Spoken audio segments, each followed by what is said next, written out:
So, Hare Krishna devotees, welcome to our Gita Sandesh session, the message of the Lord to Arjuna as well as to all of us. These sessions are being brought to you by the ISKCON Sri Narasimha Giridhari Mandir here in Bengaluru, one of the many ISKCON temples here in Bengaluru.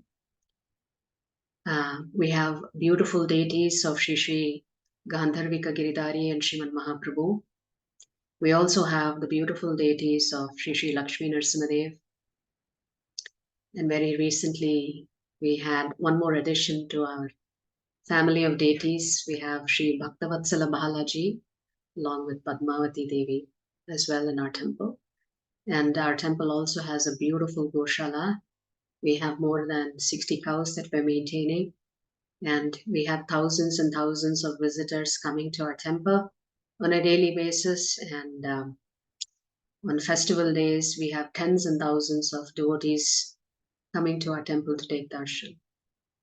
So on behalf of the temple management team, I want to thank all of you for registering for this course and setting aside some time to learn a little bit from our scriptures and the instructions of Lord Krishna to Arjuna. So to begin our session, what is this Bhagavad Gita? Normally it is translated as the song of the Lord. Gita means song, poetry. But in reality, the Bhagavad Gita is a conversation that is happening between Lord Krishna and his dear disciple and student, Arjuna. But the scenery is actually very different.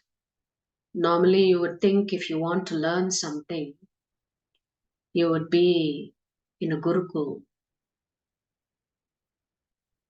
in an atmosphere that is very conducive to learning the most divine knowledge about the spirit soul, about Jivatma, about Paramatma, etc.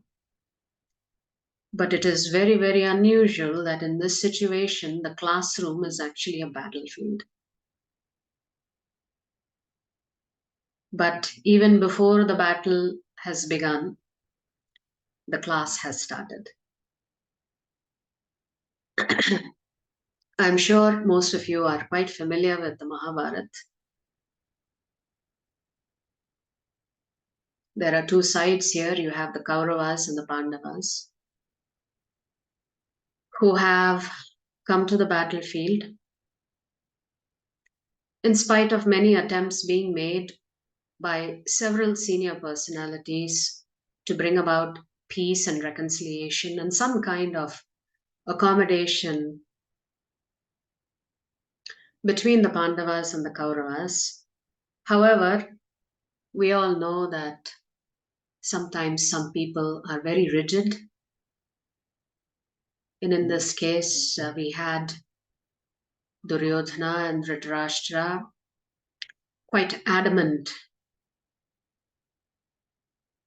that they wanted the land for themselves, they wanted the kingdom for themselves, and they were not willing to share anything with the Pandavas. Not even land the size of the pinhead, as Duryodhana tells. So because of that, the two parties are here on this battlefield.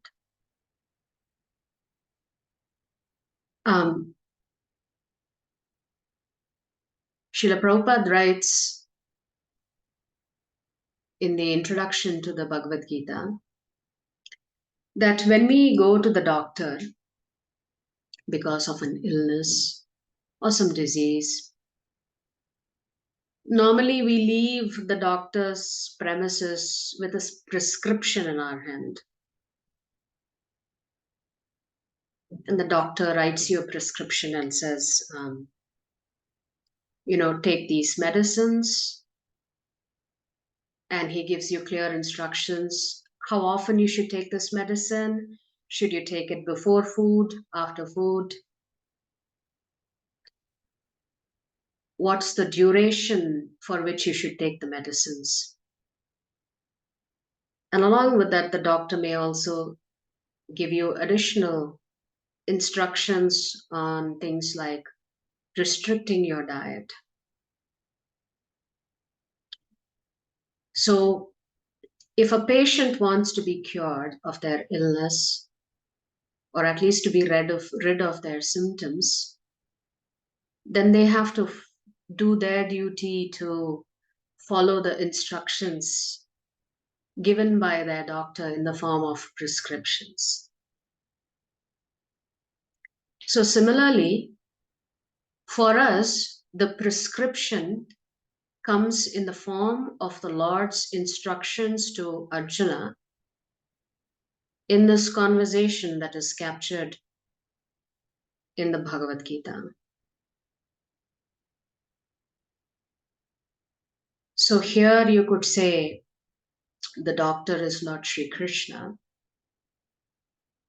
But when we have to go purchase the prescriptions, we normally go to the chemist or the pharmacy. And then the pharmacist will look at the prescription and give you all the respective medicines that you're required to take. But here, who is the pharmacist for us? It's the Guru Parampara system.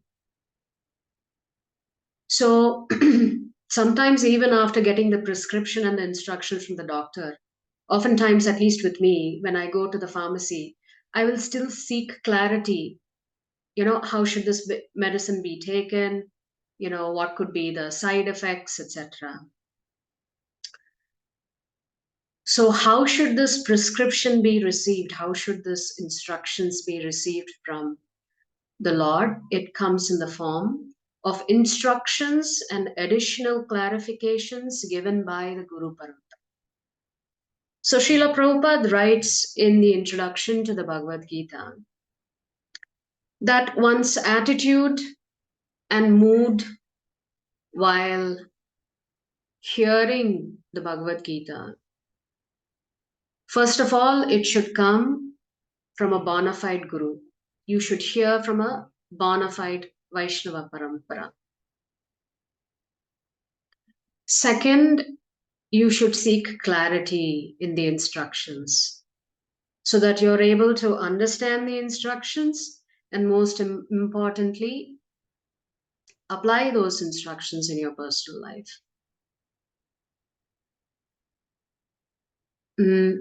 That is why many great acharyas have called the Bhagavad Gita as a human being's user manual. It's life's manual, because the Bhagavad Gita has solutions for almost every single problem that we typically face. A lot of our problems may be physical, but most of our problems are actually stemming from the mind. And it is these invisible problems for which the solutions are given to us by Sri Krishna. So the Bhagavad Gita does not address your physical ailments in terms of your physical body. But as you get to read the Bhagavad Gita, you will understand that the physical body's definition expands to include the mind and intelligence.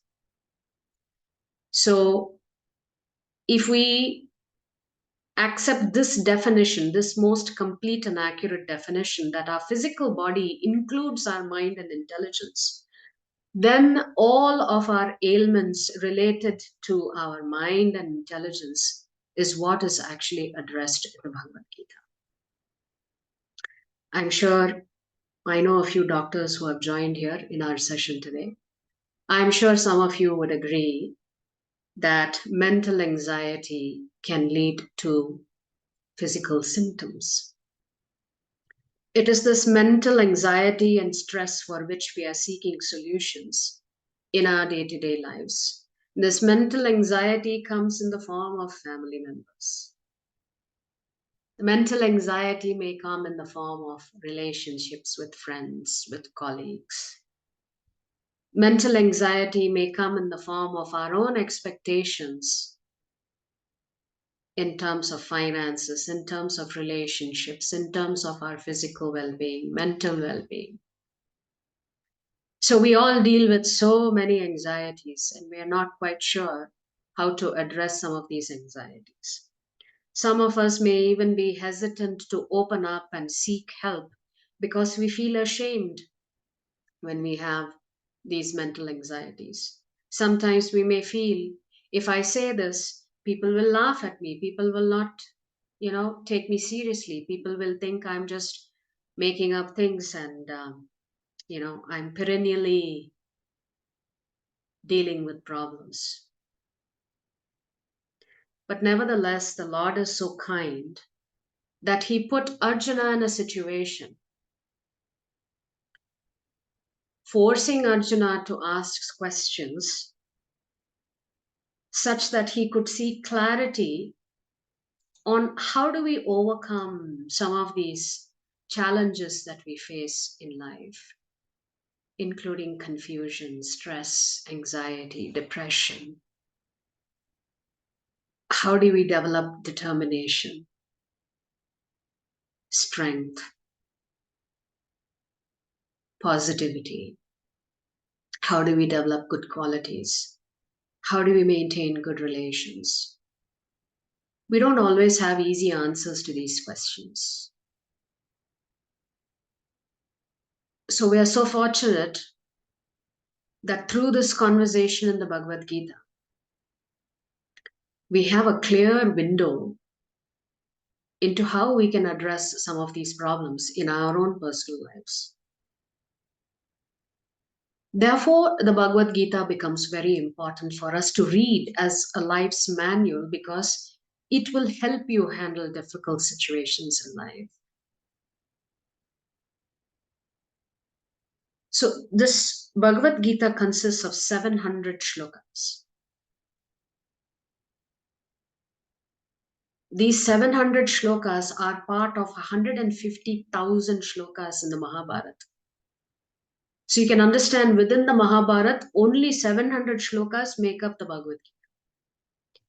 But those are the most important shlokas for us to study, understand, and see how we can establish some of these instructions, follow these instructions in our own personal lives. So to give you a broad overview of this Bhagavad Gita, the Bhagavad Gita is divided into 18 chapters. So these 700 verses cut across 18 chapters. But reading the shloka and reading the translation of the shloka is not sufficient because some of the shlokas are very difficult to understand without the help of the Guru Parampara. Without the Guru actually explaining to you what was Krishna's intent in some of the answers that he gives to Arjuna's questions. So, the best way for us to approach the Bhagavad Gita, while the first step is being taken today by looking at a summary of each chapter, to really go into the depth of the Bhagavad Gita, we have to go shloka by shloka. And we may have to do that over several years. And we may have to do it half a dozen times or a dozen times or maybe 100 times or maybe throughout our lifetime. We have to keep doing it until we understand.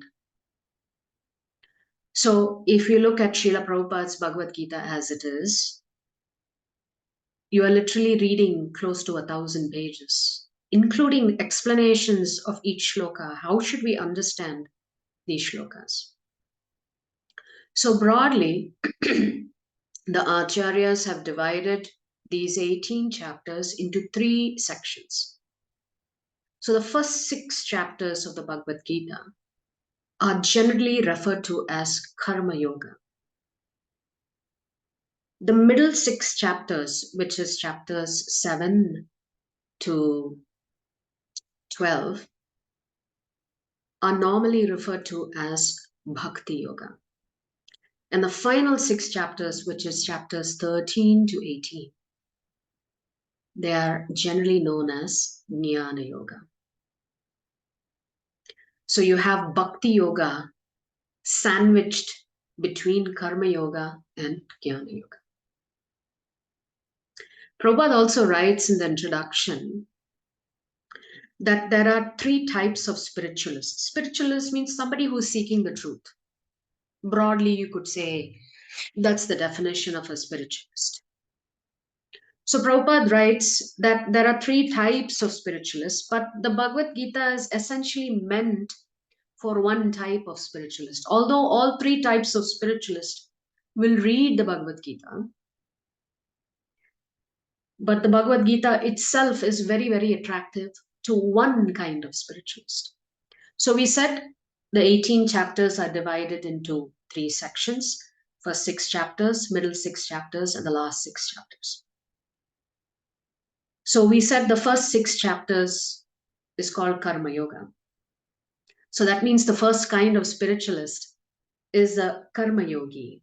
Then the second type of spiritualist is a Jnana Yogi, someone who is seeking knowledge. And then the third type of spiritualist is called a Bhakta Yogi or Bhakti Yogi, one who's looking for a sublime relationship with the Supreme Lord. So we all know that the word yoga means union. So a Karma Yogi is also trying to unite with the Lord. A Jnana Yogi is also trying to unite with the Lord. A Bhakta is also seeking a relationship with the Lord. But this Bhagavad Gita is specifically meant for the Bhakta, which means for the devotees of Lord Krishna. Although the entire Bhagavad Gita is very, very important for us, and there are many, many instructions in all the chapters, but the middle 6 chapters are most sublime for the devotee of Lord Krishna, which is chapters 7 to 12. But today we will begin with chapter 1. So as we said, the Bhagavad Gita is structured in a question and answer format. Srimad Bhagavatam is also structured in a question and answer format. So the best way for a student to learn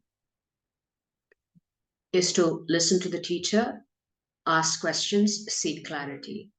Therefore, a guru becomes very important when we are reading the scriptures. Just like we have teachers for very mundane subjects, we also need teachers for the scriptures, because the scriptures are not easy to understand. Therefore, we need a bona fide guru when we are actually trying to learn from the Bhagavad Gita. So 700 verses. The very first chapter has 47 verses, which we will try and finish in about 40 minutes. There is another way to look at the Bhagavad Gita. So we said the first 6 chapters Karma Yoga, the middle 6 chapters Bhakti Yoga, and the final 6 chapters Jnana Yoga. Some acharyas have also given these 3 sections single word titles. The first 6 chapters could be looked at Jivatma. The middle 6 chapters is all about Paramatma. And the final 6 chapters are about Prakriti. So Srila Prabhupada writes in the introduction that the Bhagavad Gita is comprised of 5 main subject matters. Ishvara or Paramatma, then Jivatma, then Prakriti, then Karma, then Kala, which is time. So five topics. Ishvara, Jivatma, Prakriti, Karma, and Kala. So the first 6 chapters are about Jivatma. Who is Jivatma? Jivatma is you and me. The middle 6 chapters are about the Supreme Lord. Who is the Supreme Lord? Who is this Paramatma? Who is this Ishvara? It's Krishna himself. The final 6 chapters are about Prakriti. So what is this Prakriti? Prakriti, normally we say, the direct translation of Prakriti, you could say, is nature. But this nature is defined a little differently. This last 6 chapters, which is titled Prakriti, or which is clubbed as Prakriti, is actually about the 3 gunas, Sattvagun, Rajagun, and Tamogun, because Lord says all the Jivatmas are under the control of these 3 gunas. So unless the Jivatma understands how these 3 gunas influence them, how will they overcome things like anxiety, depression, anger, lust, greed, etc.? So they need to understand how these 3 gunas actually try to control them. Therefore, Krishna spends quite many verses talking about Prakriti. There are more verses about Prakriti than there is about karma in the Bhagavad Gita. So now we've understood 3 sections divided in different ways: Karma Yoga, Bhakti Yoga, Jnana Yoga. Jivatma, Paramatma, Prakriti. So Jivatma, so the first 6 chapters are all about you. Why is it about you? Because you need to know who you are. If you don't know who you are, how are you going to solve your own problems? You first need to understand how you operate. Any machinery comes with a manual, and if we diligently follow the manual, then we can operate the machinery effectively. So you are residing within this machinery, within this yantra of this human form. And human form, Krishna says, is very rare. So if you don't know how to use this body, and remember we said body includes mind and intelligence, how will you lead a perfect life? So therefore, the first 6 chapters are all about you. How you operate, how you think, how you make mistakes, how you encounter problems, typical challenges that we face as a human being. So it's the reason for this is the Jivatma is suffering. How can he address his suffering if he does not understand himself? So if we want to achieve perfection, then we need to understand who we are. And understanding who we are comes in the first 6 chapters. So let's begin with the slides today. So Arjuna Vishada Yoga is the title of the first chapter. Prabhupada translates this to observing the armies on the battlefield of Kurukshetra.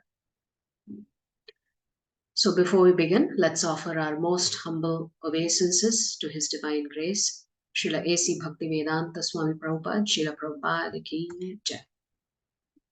So every chapter we will have an acronym, and I'm also going to share with you things that I learned from some senior devotees on how to remember the Bhagavad Gita and what is the essence of each chapter, using a single word summary for each chapter.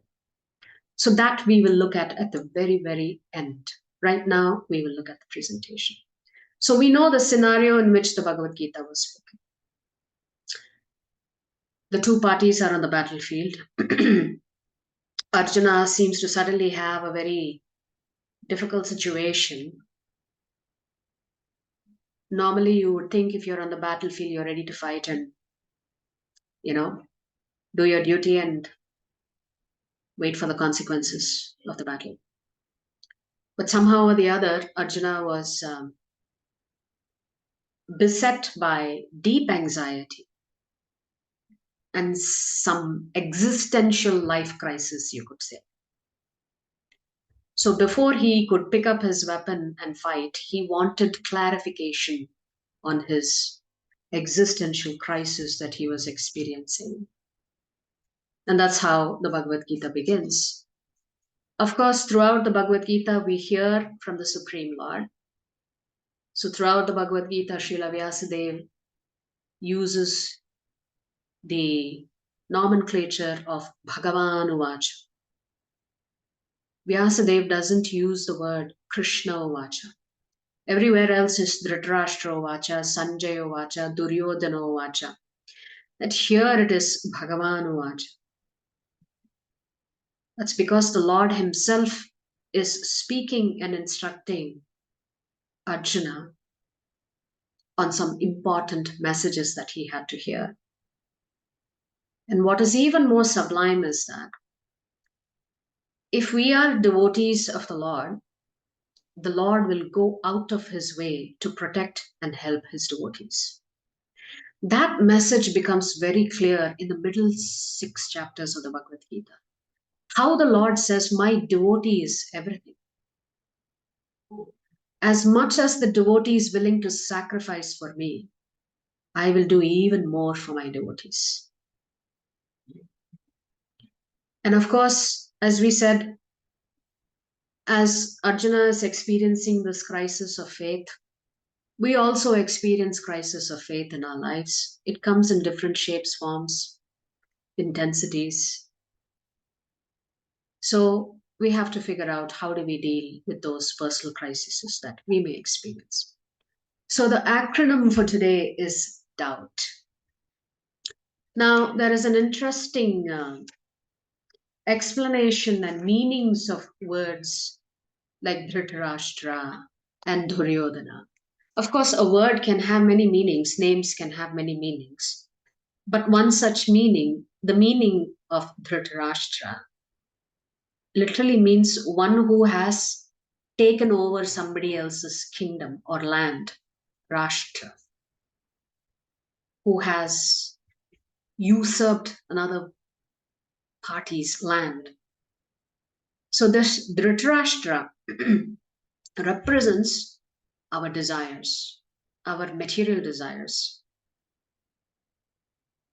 And similarly, the name Duryodhana means someone who uses devious means to fight. Essentially, he's not a clean fighter. You could say he's a dirty fighter.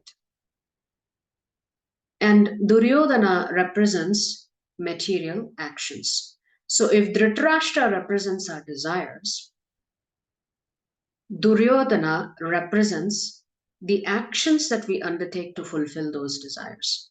So material desires followed by material actions to fulfill those material desires. So when we have motivations that are material, these give birth to material actions. Material actions, Krishna says in the Bhagavad Gita, ultimately lead to our defeat. Not only to our defeat, but to our disappointment and frustration. So our happiness in the material world is based on this understanding that if we have material desires, we should take actions to fulfill those material desires. And if those material desires are fulfilled, we will be happy. That's a layman's understanding of happiness. Krishna will redefine happiness for us in the Bhagavad Gita. And we will understand that our real happiness comes from a different place. It doesn't come from our material desires at all. So when Arjuna realizes that he has to kill his own family members, he begins to question everything. Why am I here? Why should I fight? Why should I kill? Why do I need a kingdom? Why should I be the cause of suffering? Why should I inflict death on others and suffering on their family members? So suddenly Arjuna has so many doubts. But interestingly, Dhritarashtra and Duryodhana also have doubts.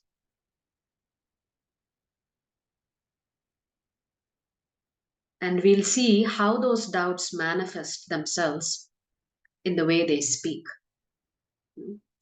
So let's look at a few shlokas. We will not be able to cover all 47 shlokas. A few important shlokas we've picked up from each chapter to give you the essence of each of the chapters.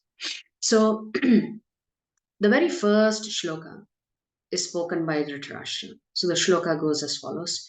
Dhritarashtra uvacha dharma kshetre kurukshetre samaveta yuyutsavaha mamakaf pandavaschaiva kimakurvata sanjaya. So Dhritarashtra is asking, O Sanjaya, after my sons and the sons of Pandu assembled in the place of pilgrimage at Kurukshetra, desiring to fight, what did they do? So, of the 700 verses in the Bhagavad Gita, this is the only verse that is actually spoken by Dhritarashtra. Now, by looking at this question, you may ask, it seems like a pretty silly question to ask. What are the two parties who are assembled on a battlefield going to do except fight? But there is a deeper meaning and significance behind Duryodhana's questions. Sometimes when we are nervous about an outcome or about impending doom, we may try to get some support from various quarters by asking questions and trying to get ourselves pacified by others. So Dhritarashtra's doubts here are as follows. So he is asking, okay, these two groups have assembled here, but he splits them into two. He says, my sons and the sons of Pandu. As if the sons of Pandu, his own brother, are not his relatives, are not his family. So first thing he's done is exhibited that there is division. He doesn't see the Pandavas as his own sons, given the fact that they have lost their father. So what is Dhritarashtra's innermost desire? Of course, he wants his son to win the battle. He has a deep desire that Duryodhana and his brothers win the battle. But what is his doubt? He's not sure that his sons can win. Why? He knows that the Lord is on the side of the Pandavas.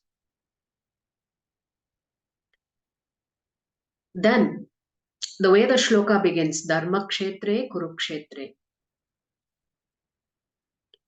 The Lord represents Dharma.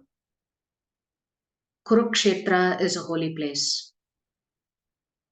Considering that the Lord himself is there and this battle is going to take place on this holy dham, Kurukshetra, he is fearful that the outcome will be disastrous for his own side.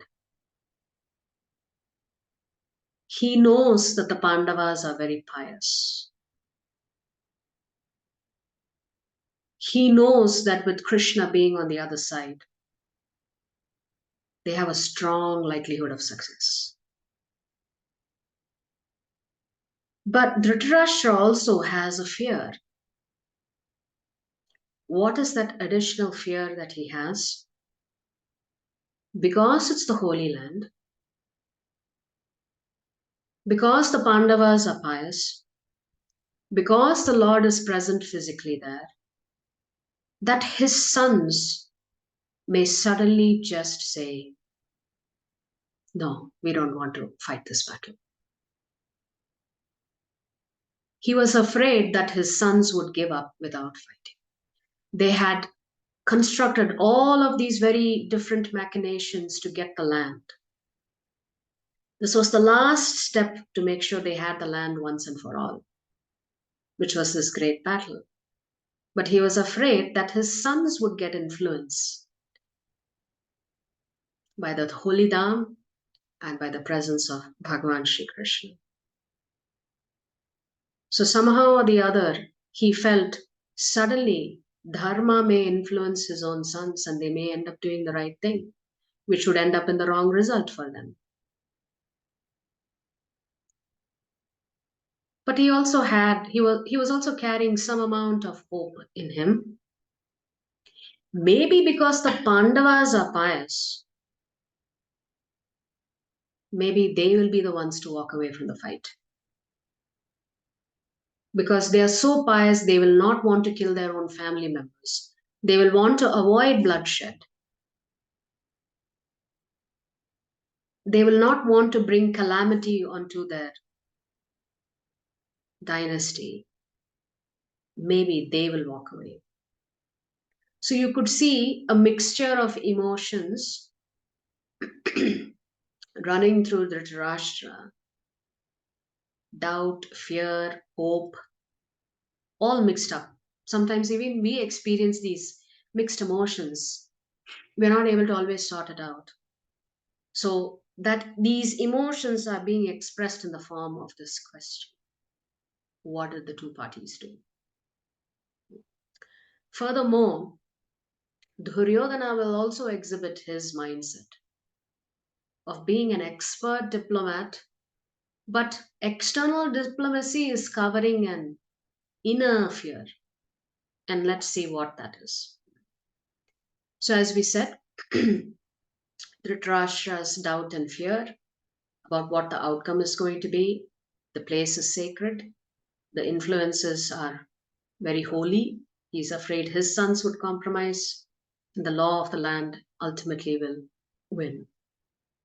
Of course, Dhritarashtra is always exhibiting his partiality for his own sons. He has rejected the Pandavas. So this mentality of I, me, mine pervades Dhritarashtra's emotional mindset. And that's why he ends up making so many different decisions that creates more and more problems for him and his family. So in spite of the fact that Dhritarashtra was already seated on the throne, there is always the fear that you're going to lose something that is very, very valuable to you. So no amount of material security, wealth, resources can guarantee success. At any time, anything can be taken away from us. So Dhritarashtra is overcome with fear. So how does this fear come about? When we become very selfish and self-centered. When we are interested only in ourselves and our family, our society, our nation, our, you can keep expanding that relationship. Then fear, anxiety, and disappointment are going to be inevitable at some point in time. You're going to experience this. So let's look at Duryodhana's diplomacy. So Duryodhana, although he is mentioned as the prince, he goes to the Dronacharya, begins to speak to him. So if you look at the second shloka, I'm just going to read the English translation. So Duryodhana says, O my teacher, behold the great army of the sons of Pandu, so expertly arranged by your intelligent disciple, the son of Drupada. And then what does Duryodhana do? He starts talking about the great fighters on the side of the Pandavas, saying this is what we are confronting. The other side is very, very powerful. And then shortly thereafter, he begins to praise his own side, as if to say, actually, we also have very good fighters. Kripacharya, Dronacharya, Bhishma Dev is there. It is said that Bhishma was 191 years old on this battlefield. And Lord Krishna and Arjuna, if I remember correctly, they were in their 90s fighting this battle. So, what is this significance of this Duryodhana's mindset? You know? So, if we go back to the shloka,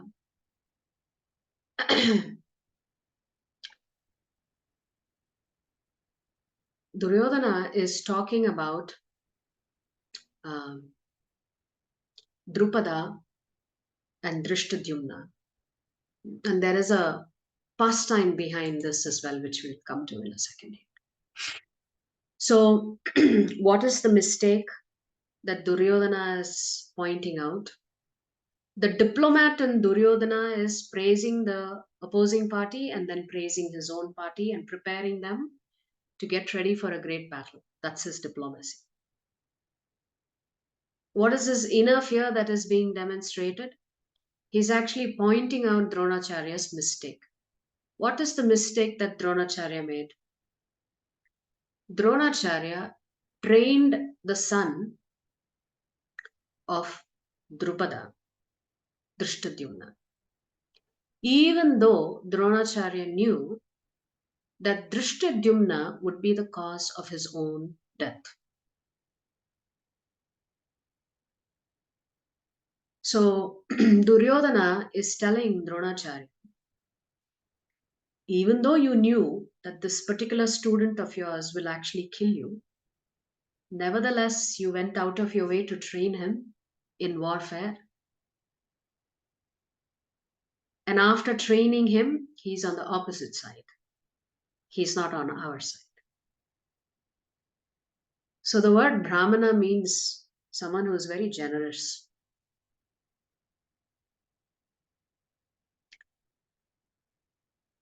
Even though Dronacharya knew that Drishtadyumna would be the cause of his death, he still trains him. That's the generosity depicted by a Brahmana. Always generous, not worried about his own personal well being. So, the deeper story behind this is that Dronacharya and Drupada were childhood friends. They studied in the same school. So, when they were growing up, Dronacharya was very poor. Of course, Drupada was the son of a king. So, Drupada, out of his innocence, would tell Dronacharya, when I grow up and become a king, I will give you half of my kingdom, Dronacharya. Of course, later on they grew up, went their own ways. And Dronacharya was living a very simple life. Usually, Brahmanas own some cows. Dronacharya did not even have a cow. So one day, his child goes to school and gets teased because his mother had mixed wheat flour with water and told him it is milk. And the children started making fun of Dronacharya's son. So the son comes crying, saying, the other kids are teasing me. You have given me something, you called it milk, but this is not really milk. So Dronacharya, hearing his son's deep hurt, he thinks, you know what? Drupada is a king now. Let me go visit him. So he goes to the kingdom, and Drupada is sitting on the throne. And Dronacharya says, hey king, do you remember me, your childhood friend? Now keep in mind, Dronacharya is not going to the king to ask him, hey, you promised me 50% of your kingdom. I want 50% of your kingdom. Dronacharya is approaching Drupada just to ask him, can I have a cow so that I can feed my child milk? That was Dronacharya's intent. But what was Drupada's mood? When Dronacharya said, do you remember we are friends? We were friends as children. Dronacharya says, friendship can only be among equals. I am a king, you are a nobody.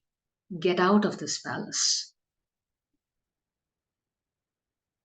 So that is what Drupada tells Dronacharya. Dronacharya obviously feels very insulted, very hurt,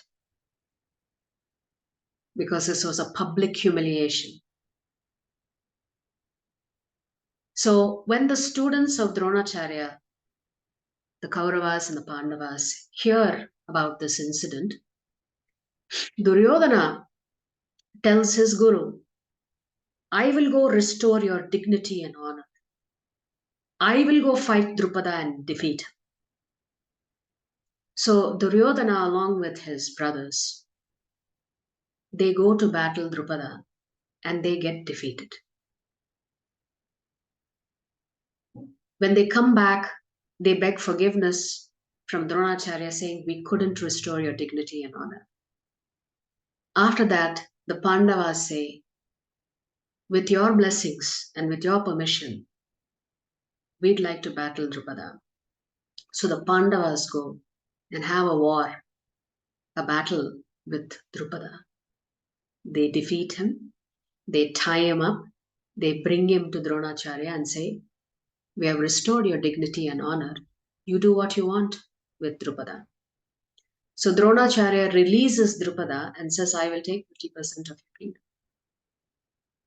This Drupada felt even more insulted that he was tied up and thrown at Dronacharya's feet.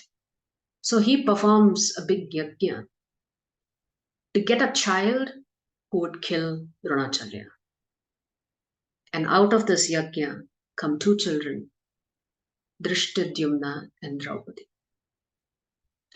So hence Duryodhana, knowing this pastime, is pointing out to his own teacher, you made a grave mistake by training your arch enemy's son. Secondly, Duryodhana is also listing out the names of the warriors on both sides, calling them great. But at the same time, he is also concerned that Bhishma Dev is so old, he may not be able to lead the fight. Therefore, he is encouraging all the other warriors to support Bhishma Dev in a very able manner. So, what is Duryodhana's other fear? Who is Dronacharya's favorite student? Arjuna. What if Dronacharya feels my favorite student is on the other side? I'll not give my best. I want my favorite student to win. So there is this inner fear in Duryodhana that Dronacharya may take a wrong decision. He may decide to side Arjuna even though he's on this side of the battlefield. His fear is that Bhishma Dev is getting up in age and may not be able to protect them. So he's not sure that they will be successful. Now from there, we move to a different section of the verses here, which imply that both Dhritarashtra and Duryodhana are about to be defeated. So in the first verse, Dharma Kshetre Kurukshetre. What are the signs of victory for the Pandavas? First thing, the battle is happening on a holy dham. Second thing is Krishna is personally present. So this is a reference to the 14th shloka. So we'll look at the 14th shloka. So in the 14th shloka, Vyasadeva writes, on the other side, and Sanjaya is speaking, on the other side, Lord Krishna, both Lord Krishna and Arjuna, stationed on a great chariot, drawn by white horses, sounded their transcendental conchs. So there is a reference to Sri Krishna, that the Lord himself is there. So there's a reference to Krishna being on the battlefield, and then there's a reference to the conch shells that were blown by Krishna and Arjuna. The words used is divya. Divya means transcendental, divine. Krishna's conch shell is divine. Hanuman is present there personally, not personally, on the flag on top of the chariot. And there is a pastime. The word used in the shloka is kapidvaja. So Hanuman's flag is fluttering high on top of the chariot. There's a pastime here. Before the war, Arjuna goes to visit his father, Indradev, to learn and acquire some celestial weapons, because that was the instruction given to him by Yudhishthir, to go get some celestial weapons. So when Arjuna goes to the Devaloka, the rest of the Pandavas were actually in Badrikashram. And one day, Draupadi sees this beautiful 1,000-petaled lotus flower in the Alkananda river. And she asks Bhima to go get her that lotus. After Bhima gets that lotus for her, she says, I want some more. Can you get me some more of these flowers? So Bhima goes through the forest in search of some more of these lotus flowers. And on his path, lying on the path, is an old monkey. So normally it is considered improper to cross over a person, that to a person who's sleeping, resting. So Bhima speaks very politely and asks this monkey to kindly move out of the way. You are blocking my path. And the monkey doesn't seem to have heard. So Bhima gets very angry and he says, you monkey, you better move out of the way or else I will toss you. So the monkey, in a very feeble voice, says, you know what? I'm very old. I'm very weak. Why don't you just move my tail a little bit? If you move my tail a little bit, you will get some space and you can walk through the path without crossing over me. So Bhima thought, okay, I just have to move the tail. And when he tries to move the tail, he's not able to move the tail at all, not even an inch. And Bhima suddenly realizes that this is no ordinary monkey. So he bows down to the monkey and asks, who are you? At that time, this monkey says, I am Vayuputra. I am Hanuman. Therefore, we are brothers. So Hanuman embraces Bhima. And then Bhima tells him, we are about to fight this great battle. It'll be great if you can come on our side and fight with us. And Hanuman says, but I'm from a different yuga.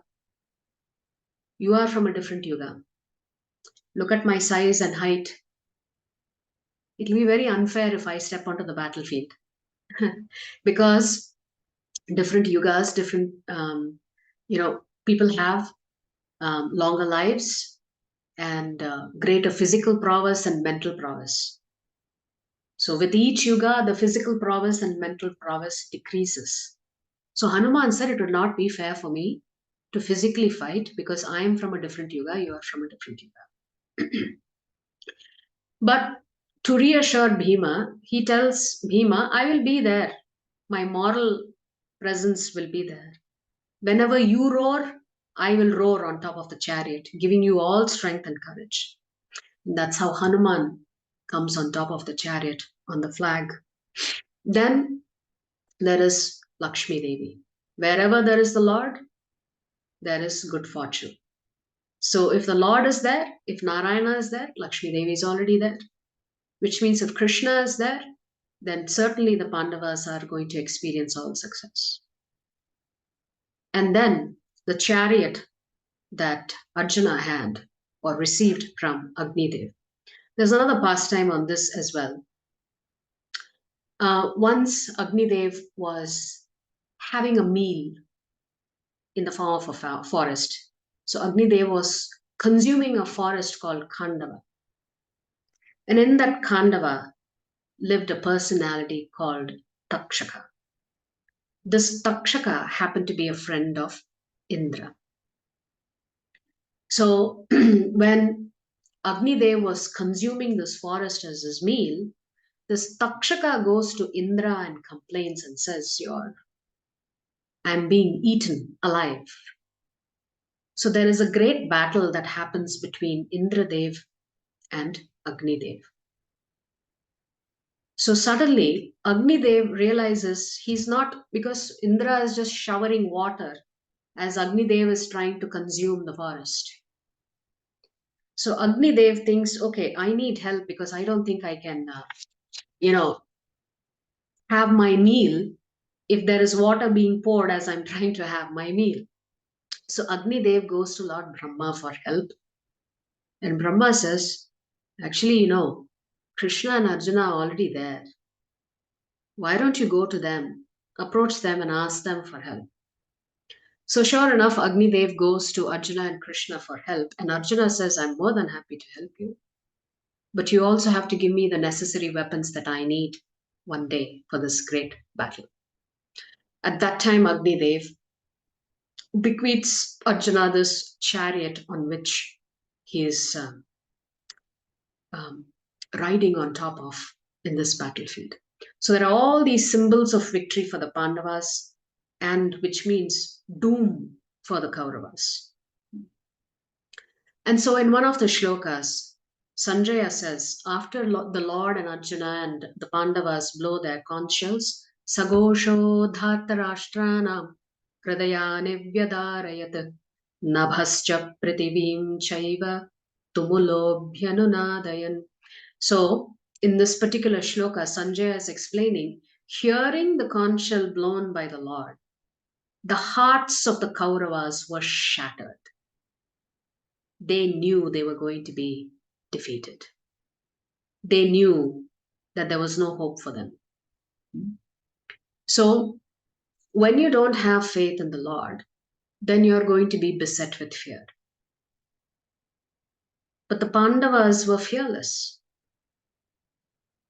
And when Arjuna and Duryodhana go to see Krishna, Duryodhana is sitting at the head of the Lord. And Arjuna, who comes a little later than Duryodhana, is sitting at the lotus feet of the Lord. And the Lord is resting. And when the Lord opens his eyes, who does he see first? He sees his dear friend and disciple, Arjuna. And he asks Arjuna, what can I do for you? And Duryodhana says, wait a minute, I was here first. You should ask me first. So the Lord says, okay, Duryodhana, how can I help you? So at that time, Duryodhana chooses the Narayani Sena because he thought the Lord's army is so huge. If the Lord's army is on his side, he could for sure defeat the Pandavas. Because on the battlefield, the Kauravas had 1.5 times the strength of horses, elephants, battalions, soldiers, chariots compared to the Pandavas. So on the battlefield, the Kauravas clearly outnumbered the Pandavas. Why? Because Duryodhana selected the Narayani Sena because he thought if he had more strength on his side, he could defeat the Pandavas. The Pandavas were fearless. Arjuna thought, thank God he selected the Narayani Sena. I only want the Lord on my side. Because with the Lord on my side, I have no fear. Whatever the Lord wants for me, I will accept. Whether it is victory or defeat doesn't matter. I just want the Lord on my side. So when you have faith in the Lord, you become fearless. But if you don't have faith in the Lord, but you want all the other things that the Lord can give you, material things, then you will always be in fear of losing those things that are very, very dear to you. So this is a very important lesson for us. It's more important for us to have the Lord with us than to have what the Lord can give you in the form of material things. Then you can be fearless. But then suddenly, Arjuna hesitates to fight. So Sanjaya is telling Dhritarashtra, Tan samikshasa kaunteyah sarvan bandhunavastithan kripaya paraya vishtah vishidannitam apraveet. So Sanjaya is telling Dhritarashtra, when the son of Kunti, Arjuna, saw all these different grades of friends and relatives, he became overwhelmed with compassion and spoke thus. Suddenly, Arjuna is thinking, oh my God, this is my family. What am I getting ready to do? So now Arjuna is experiencing doubts, uncertainty, disorientation, bewilderment. He's not sure. Should he fight or not? And we'll get into the deeper significance of this a little later. So Arjuna says, Drishtvaimam swajanam Krishna yuyutsum samupasthitam sidanti mama gatrani mukhancha parishushyati. Arjuna is bewildered because he's using the word swajanam, Krishna.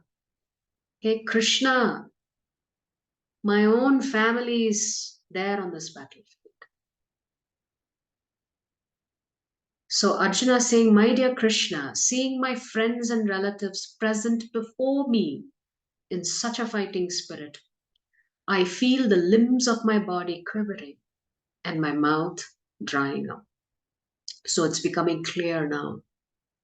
Arjuna has doubts. He's become bewildered. He does not want to fight. He wants to put his bow down and run in the other direction. So seeing Arjuna's bewilderment, eventually he will take the shelter of the Lord. But what is his first step in taking shelter? He's telling the Lord, I am bewildered. I think I have a problematic situation on my hand. And he's confessing to the Lord the anxiety that he's experiencing. And after he's confessing all his deep emotions, he then will ask for help. But at first, he is expressing himself freely to the Lord, saying, what am I about to do? So what has happened here is that Arjuna is experiencing a deep conflict. On the one hand, he has to establish dharma. On the other hand, he has to fight his own family to re-establish dharma, to protect. So the conflict that Arjuna is experiencing is, should I protect my family or should I protect dharma? Is it Kula dharma or is it Kshatriya dharma? Which one takes priority? Which is more important? Is good government more important or is my personal family members more important? And Arjuna decides my family members are more important to me than good government. Now, this is a wrong decision or wrong conclusion that Arjuna has come to. We will understand the significance of it a little later on. But why is Arjuna experiencing this sudden confusion? Because he has forgotten his spiritual identity. He has forgotten that he is here to do as per the Lord's will, not per his own will. So when we try to do whatever we want to do, that's when we get frustrated. When we try to do what the Lord wants us to do, we will always be guided to the right path. So this is a Very important instruction for us. We should always do what the Lord's instructions are for us, not to do whatever we want first. So we have to prioritize God's instructions before anything else. That will become abundantly clear later on in the Bhagavad Gita. So what is Arjuna? Arjuna is describing what is happening to him. He's saying, my limbs are quivering, Krishna. My mouth is drying up. My mind is reeling. I'm not able to think straight. Then he tells Krishna, I'm not even able to stand. My legs are quivering. My bow is slipping from my hand, Krishna. My skin is burning. My body is trembling. My hair is standing on end. So Arjuna is saying, all of these symptoms I'm experiencing, I'm just completely confused. What should I do? So Arjuna gives a total of 5 reasons why he should not fight. 4 of those reasons he gives here in chapter 1. We'll look at these shlokas quickly. In shloka 30, Arjuna is telling Krishna, hey Krishna, I am now unable to stand here any longer. I am forgetting myself and my mind is reeling. I see only causes of misfortune, O Krishna, killer of the Keshi demon. I do not see how any good can come from killing my own kinsmen in this battle, nor can I, my dear Krishna, desire any subsequent victory, kingdom, or happiness. So what is this compassion? He's saying, these are my family members. How can you expect me to kill them? Yeah, you are busy killing demons, but my family members, these are my family, they are not demons. You killed the Keshi demon because that was a demon. You expect me to kill my own family members? They are not demons. Yeah, they may be misguided. I don't see them as demons. Why should I kill them?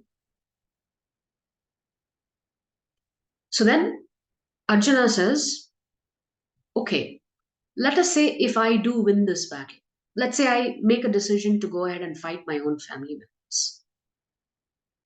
After killing all of them, do you really think I can enjoy the kingdom? Because after victory, you want to enjoy it with your family members. If my family itself is dead, which here he's talking about his cousins, how can I enjoy myself? What's there to enjoy after all this killing? So, shlokas 32 to 35, Arjuna is telling Krishna, O Govinda, of what avail to us are a kingdom, happiness, or even life itself, when all those for whom we may desire them are now arrayed on this battlefield? So he's saying the point of fighting and winning is to bring great happiness to the family. O Madhusudana, when teachers, fathers, sons, grandfathers, maternal uncles, fathers-in-law, grandsons, brothers-in-law, and other relatives are ready to give up their lives and properties and are standing before me, why should I wish to kill them, even though they might otherwise kill me? O maintainer of all living entities, O Janardana, Arjuna says, I am not prepared to fight with them even in exchange for the 3 worlds, let alone this earth. What pleasure will we derive from killing the sons of Dhritarashtra? So Arjuna is saying, there's no fun in this. There's no joy in killing my family members. They may be ready to fight. I'm not ready to fight. So the first reason is compassion. I don't want to kill. Second reason is even if I kill, I can't enjoy. I can't work. Therefore, I should not fight. Because I can't enjoy. What's the point of fighting, winning, and there being no enjoyment? Only sadness. Then in the next shloka, Arjuna says, okay, after I kill, not only can I not enjoy my victory, but then after killing, who will take the responsibility for killing all these people? Somebody has to accept that karma, right? So what does Arjuna say in the next shloka? Sin will overcome us if we slay such aggressors. Therefore, it is not proper for us to kill the sons of Dhritarashtra and our friends. What should we gain, O Krishna, husband of the goddess of fortune? And how could we be happy by killing our own kinsman? So he's challenging Krishna. Yeah, you're asking me to kill, but do I not have to accept the karma, all of this? I am not ready to accept the papa for all of this killing. Therefore, why should I kill?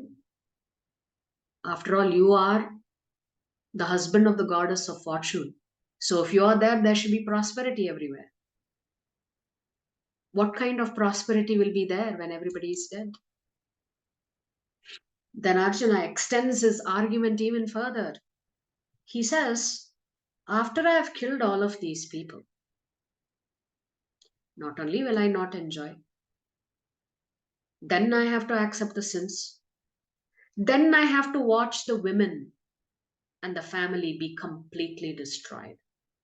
So what's Arjuna saying in Shloka 39? Arjuna is saying, with the destruction of the dynasty, the eternal family tradition is vanquished, and thus the rest of the family becomes involved in irreligion. When irreligion is prominent in the family of Krishna, the women of the family become polluted, and from the degradation of womanhood, O descendant of Vrishni, comes unwanted progeny. So Arjuna is saying, with all these men who will get killed, what will happen with all those who have been deprived of a husband? All the widows will become polluted because the men, unscrupulous men in society, will take advantage of them, will rape them, will cause them to give birth to unwanted children. Unwanted children means children out of marriage. Then Arjuna says, an increase of unwanted population certainly causes hellish life, both for the family and for those who destroy the family tradition. The ancestors of such corrupt families fall down because the performances for offering them food and water are entirely stopped. So Arjuna is arguing with Krishna saying, not only will the women be taken advantage of, we will have a lot of unwanted children without both the parents.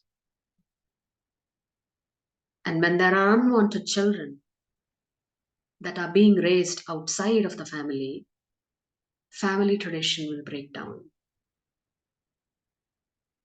If that happens, who will do the Shraddha ceremony?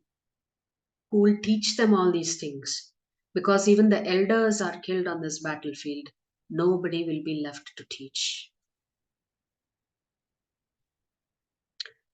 Therefore, Arjuna says, everything will get destroyed. Community projects will get destroyed. Family welfare activities will be stopped.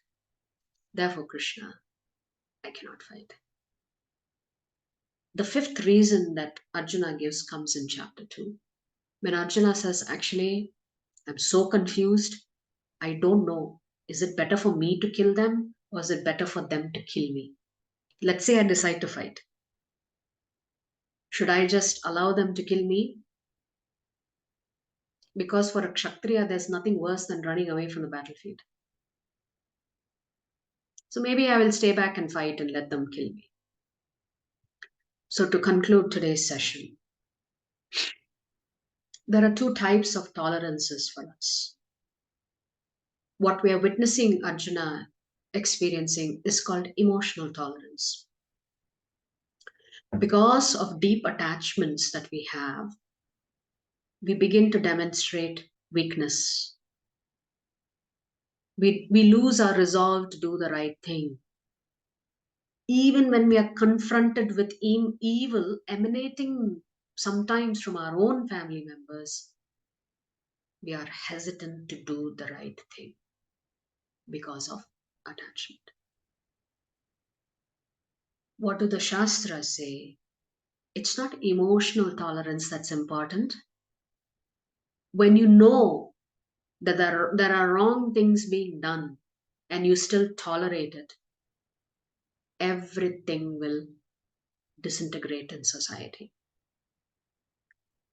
Therefore, the scriptures advise us it is not emotional tolerance alone, it is actually spiritual tolerance that is most important, which is we should always be ready to fight for the right. We should always be ready to uphold dharma. Because if none of us is willing to uphold dharma, then society will still continue to disintegrate and go into hellish conditions. So spiritual tolerance is far more important than emotional tolerance. So doing the right thing as per scriptures is important. So as Arjuna is experiencing a crisis of faith, you and I may also experience crisis of faith at some point or the other in our life. How do we deal with those crisis situations determines the trajectory of our future life. How do we conduct ourselves now determines how we will deal with it when the repercussions come, when the results come, how will we deal with it? We don't know. So, an essential message for us here is we all are going to have problems in life. The severity of the problems may vary. The types of problems may vary. The age at which we may experience these problems may vary. But have no doubt, every one of us has problems in life. So the question is, do we have a solution for that problem? If we have a solution, implement that solution and don't worry. If you don't have a solution, that is also you've made a decision. Then be patient and depend on Krishna. If you don't have any problems in life, then also there's nothing for you to worry about. So if you have a problem, either you have a solution or you don't have a solution. If you have a solution, take the next step. If you don't have a solution, pray, depend on Krishna. Actually, there is always a solution, but you have to seek guidance from the appropriate people, counselors, spiritual counselors who can advise you based on the scriptures what is the appropriate solution for the problem that you're facing. So let us look at the summary slide, what we covered today. So we said the acronym today was doubt. We began with Dhritarashtra's mindset and Duryodhana's mindset and their different feelings and emotions, the signs of victory for the Pandavas in various ways. It's a holy land, Krishna is there, Lakshmi Devi is there, Hanuman is there, the chariot is there, the conscience are all transcendental. But then Arjuna is not sure whether he should fight or not. He has this deep attachment for his own family members, even though they may have done the worst of things to him. Still, that love is there for them. And the turning point for Arjuna is when he begins to confide in Krishna, you know what? I'm going through a rough time right now. I'm going through all these conflicting emotions. I think I should give up. But in chapter 2, we'll hear Arjuna request Krishna to guide him. So I said that we will show you a single word summary for each chapter. So I'm going to share that slide. So just give me a minute here while I pull it up.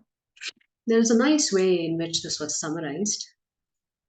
I had been listening to some other senior Vaishnavas in ISKCON, and I captured that slide from kind of put together this summary vision. So this Bhagavad Gita can be remembered in a very, very easy way, the trajectory. So we said the first 6 chapters are all about Jiva. It's also called the Karma Yoga section. So today's chapter is titled Arjuna Vishada Yoga, observing the armies on the battlefield of Kurukshetra. And the single word summary for today is lamentation. Who's lamenting? Arjuna is lamenting. Why is he lamenting? We will discover tomorrow. In chapter 2, which is titled Sankhya Yoga, and Prabhupada summarizes this or gives the title to the chapter as Contents of the Gita Summarized. So chapter 2 is considered to be a good summary of the entire Bhagavad Gita. So chapter 2 is the second longest chapter in the Bhagavad Gita with 72 verses. So we'll look at Sankhya Yoga tomorrow, and we'll discover the 5th reason Arjuna will give, and then the Bhagavad Gita actually begins from Sloka number 11 of chapter 2. So join us tomorrow for chapter 2, and we look forward to going through this journey along with you. Hare Krishna.